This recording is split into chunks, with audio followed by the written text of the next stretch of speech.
¿Qué tal, mis queridos amigos? Muy contentos de volver a estar con ustedes, de poder transmitirles esta información, y de verdad que estamos muy decepcionados. El gobierno nacional definitivamente no se ayuda. En mis dos últimos videos he tratado de darle un respiro a la crítica política sobre este gobierno, pero definitivamente es una canallada. Con estos gobernantes definitivamente no se les puede dar la manito porque ya le cogen el brazo a la gente. Y a estas alturas, en esta crisis que vive Colombia, le están metiendo los dedos a la gente en la boca, y esto amerita comunicárselos a ustedes.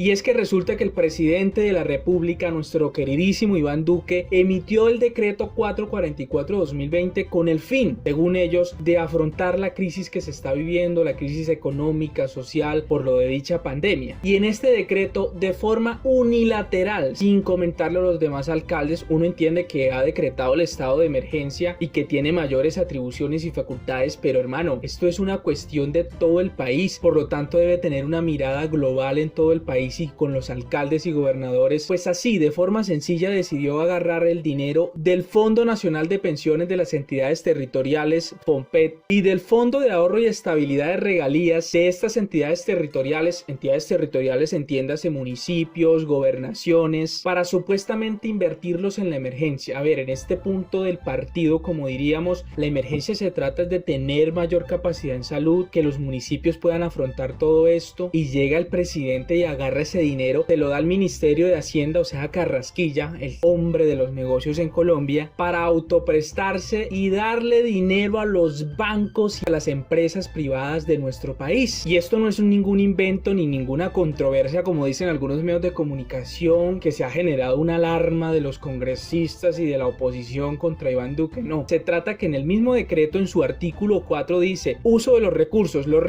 del FOME, o sea, del Fondo de Mitigación de Emergencias, para eso fue creado este decreto, se podrán usar para conjurar las crisis o impedir la extensión de sus efectos en el territorio nacional, en el marco del decreto 417 de 2020, en particular para, en su numeral 3 dice lo siguiente: efectuar operaciones de apoyo de liquidez transitoria al sector financiero, o sea, a los bancos, a través de transferencias temporal de valores, depósitos a plazo, entre otras. En su numeral 4 dice: invertir en instrumentos de capital o deuda emitidos por empresas privadas, públicas o mixtas que desarrollen actividades de interés nacional, incluyendo acciones con condiciones especiales de participación, dividendos y compra, entre otras. Su numeral 5 dice: proveer directamente financiamiento a empresas privadas, públicas o mixtas que desarrollen actividades de interés nacional. O sea, en pocas palabras, los dineros que tenían los municipios y las gobernaciones para poder afrontar todo esto, recursos que podían utilizar, se los ha llevado el gobierno nacional, los ha centralizado para que los bancos y las empresas privadas dispongan de este dinero como si fueran los peores afectados. Y aclaro esto, uno entiende que los bancos en estas situaciones son fundamentales, claro que sí, en los bancos, en una economía, la parte financiera es fundamental para poder mantenerse, para poder mantener el empleo, para mantener la fluidez de dinero en la sociedad, pero estos bancos que se han enriquecido durante años en nuestro país, que en la entrada de este gobierno les dio las mejores opciones financieras en cuanto a rebajas de sus impuestos, que nada más el año pasado obtuvieron 13.1 billones de pesos en ganancias, solo en ganancias. Pues venga, les leo este pequeño informe.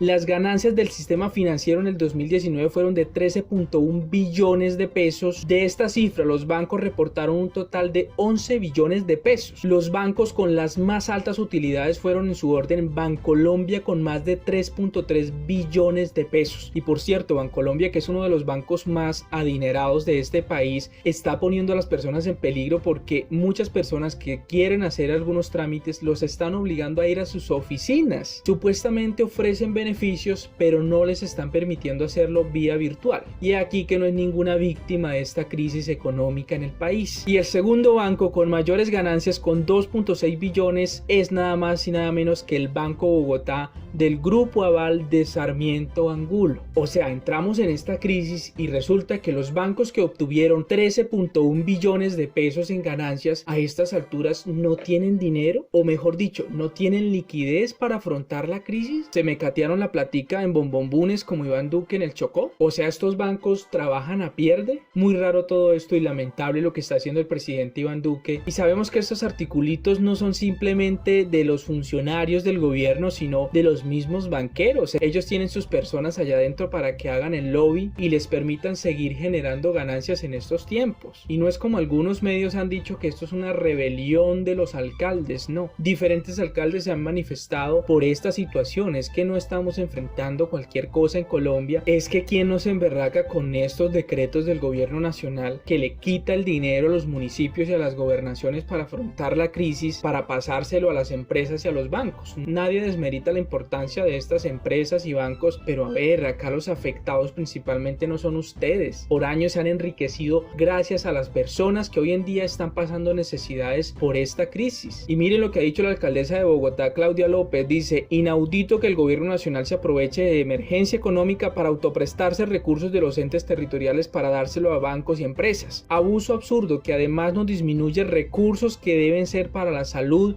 y el cuidado de la gente y los hogares. Independientemente de las posturas políticas, creo que es muy coherente lo que dice la alcaldesa Claudia López, porque se supone que estamos en una emergencia de salud y social, por ende económica, por lo tanto se debería ser proporcional a lo que estamos viviendo. Primero atiendan la salud, la sociedad y por último a las supuestas víctimas de esta problemática económica. Y para terminarla de embarrar sale el viceministro de Hacienda Juan Alberto Londoño a decir que no, que se equivocan, que aquí nadie le está quitando ni aprovechándose de los recursos de los entes territoriales, que este dinero es para afrontar la crisis y que en un plazo de 10 años se le devolverá a los entes territoriales este dinero. O sea, aparte de que le están quitando estos recursos, vienen a irrespetar diciendo que en un plazo de 10 años devolverán estos recursos. Mejor dicho, con esto ya uno se confunde, uno ya no sabe a quién es que está afectando el coronavirus directamente. A las empresas, o sea, es un virus que económico, cibernético, o a la sociedad en sí. Y uno aquí tratando de darle un respiro al gobierno nacional, tratando de generar unión para salir de esta, pero es que este gobierno sí definitivamente la ineptitud se lo lleva por delante. Definitivamente no se ayudan, no se les puede ayudar. Lo único que se debe esperar es que esto mejore, porque el gobierno nacional definitivamente no va a mejorar y sabemos perfectamente para quiénes están trabajando económicamente, porque aunque están ofreciendo algunas ayudas que no son ayudas, son retribuciones de nuestros impuestos, sabemos que muchos de esos dineros son deudas atrasadas, entonces no vengan a posar aquí de que traen muchas ayudas, porque no es así. Y finalmente también quiero hacer una reflexión aparte de esto, y es lo que está pasando con muchas personas que no están acatando las medidas que se han decretado